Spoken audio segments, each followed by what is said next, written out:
Hervé, bonjour. Bonjour. De retour. Alors, on s'est croisé déjà à Ludovien, il me semble. Oh, tout à fait, je suis là depuis 2006. Oh là là, vieux de la vieille. Je suis un vieux ludovien. Vieux Ludovien, c'est sympa, on a gardé l'esprit. Hein. Tout à fait. J'avais pensé qu'il y en allait avoir une crise de croissance. Effectivement, il y a une croissance. Mais dans le bon sens. Ouais, dans le même état d'esprit, et ça c'est sympa, c'est rare et c'est sympa. Tu viens parler de... Tu as plusieurs casquettes.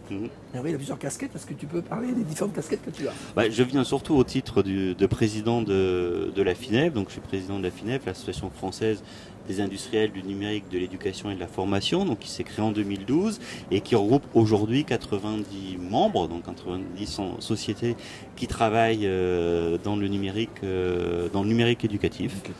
Voilà, donc sur tous les secteurs, que ce soit le logiciel, les plateformes pédagogiques, les ressources, le matériel, les distributeurs, les sociétés de formation, les sociétés de conseil, qui donc interviennent sur l'ensemble de cet écosystème. En gros, on va faire business, combien de salariés, quel chiffre d'affaires? Alors globalement, c'est plusieurs milliers de salariés sur l'ensemble des sociétés, et le chiffre d'affaires, alors qui est toujours un petit peu différent entre un distributeur, un éditeur, etc., mais qui est sur plusieurs centaines de millions d'euros de chiffre d'affaires. Quel est l'intérêt pour une société, un consortium par exemple, qui aurait envie derrière la FINEF? L'émission de la FINEF, c'est déjà de représenter cet écosystème-là qui a existé, mais qui était un peu diffus, et qu'on n'arrivait pas, ne serait-ce qu'à déjà à se compter, à savoir qui on était, etc. De faire l'interface et de représenter l'intérêt des industriels auprès des institutionnels, notamment. On a un fort partenariat avec la DNE et le ministère de l'Éducation nationale, mais pas exclusivement. On travaille aussi avec le ministère le secrétariat numérique, le secrétariat à l'enseignement supérieur avant et maintenant le ministère de l'enseignement supérieur, la formation professionnelle, parce que c'est une des caractéristiques aussi de notre approche, c'est que c'est le numérique. C'est un travail de lobbyiste, de veille, de lobbyiste, de travail de co-construction sur un certain nombre de sujets. C'est-à-dire que aujourd'hui, et encore ça a été rappelé hier en ouverture de Ludovia, il faut de la co-construction, et donc la vision des industriels est maintenant reconnue dans ce débat-là, et donc l'idée c'est que pas chacun y aille individuellement, mais qu'on fasse notre travail déjà en interne pour après porter la vision de l'industriel sur tel ou tel sujet.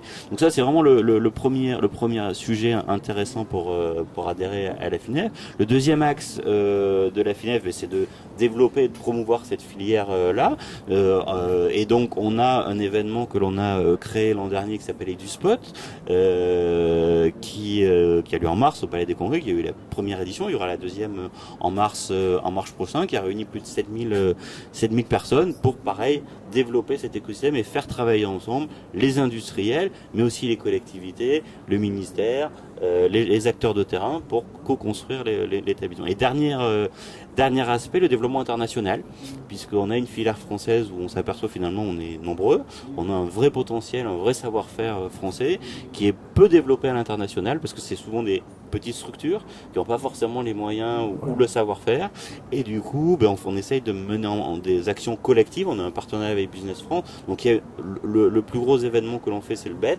où il y a un pavillon à Londres, voilà, à Londres, où il y a un pavillon français qui permet d'avoir une vitrine internationale du savoir-faire français, mais on essaye de développer ça sur d'autres pays, et ça commence à bien fonctionner. Et en tant que président de la FINEF, Ludovia, tu as identifié ça comment dans ton calendrier? C'est un événement important qui permet de démarrer l'année. Donc pour nous, effectivement, on a dans notre vision d'industriel 3 événements importants, et le président hier le rappelait, qu'il y a le top 3 des événements. Il y a effectivement Ludovia qui permet de démarrer l'année. On a donc EduSpot que l'on a créé au mois de mars, qui permet d'être en milieu d'année, donc de faire les premiers bilans de ce qui a été fait à la rentrée. Et souvent des choses qui ont démarré à Ludovia et qu'on retrouve et on voit maintenant concrètement au mois de mars. Et puis les rencontres de l'Orme qui sont au mois de fin mai, début juin, qui concluent un petit peu l'année. Donc voilà, c'est un petit peu comme ça que l'on perçoit donc les événements. C'était la première casquette. Voilà. Donc la deuxième casquette, c'est donc industriel.